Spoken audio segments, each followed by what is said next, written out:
Well, part of one of the sort of side effects of the revolution, if you like, is that a lot of people who have never been in power now feel that their moment has come, that they have earned their position in power as a result of what they've been doing on the barricades.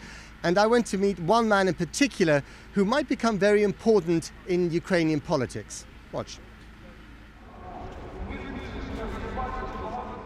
The revolution may be unfinished, but in Kiev it has already become its own tourist attraction. 2 weeks ago, more than 60 people were gunned down in cold blood on this street. Today, a tour guide is talking the crowds through the blow-by-blow of an historic day. At the other end of Independence Square, the upheaval has spawned its own collection of kitsch art. How swiftly upheaval has been replaced by the irrepressible urge of normality. The queues have even formed outside Parliament.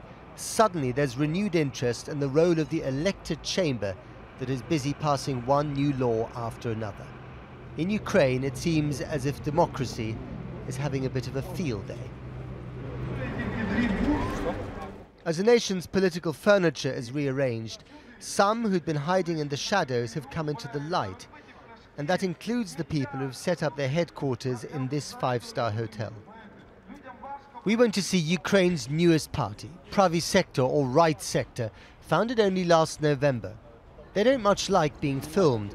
No picture. They were the hard men of the barricades, the masters of the Molotov cocktails, and now they've earned their place at the table of power. The man we're about to meet is the founding leader of the movement. Everyone is armed and the curtains are drawn mid-afternoon. That's because he fears for his safety.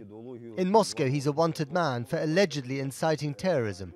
But here in Kiev, he sits on the Security Council of the fledgling government. The Russian government keeps describing people like you as neo-Nazis, as fascists, as anti-Semites. This is the pretext that they are using to occupy your country.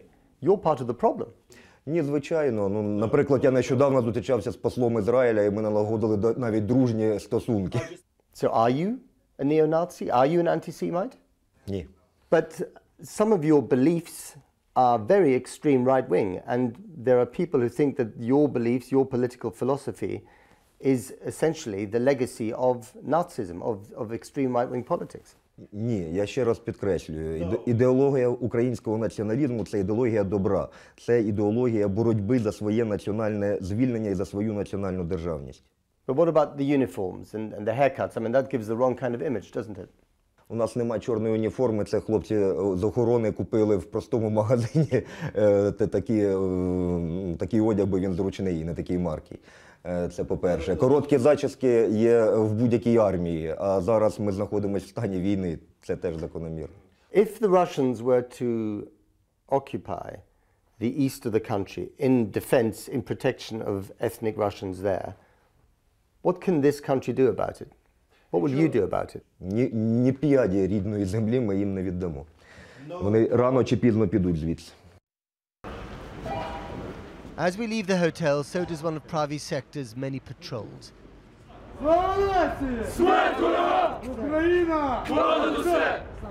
They're off on exercises, we're told. Part of a new self-styled militia that is policing the city just as their leader is preparing to run for the presidency.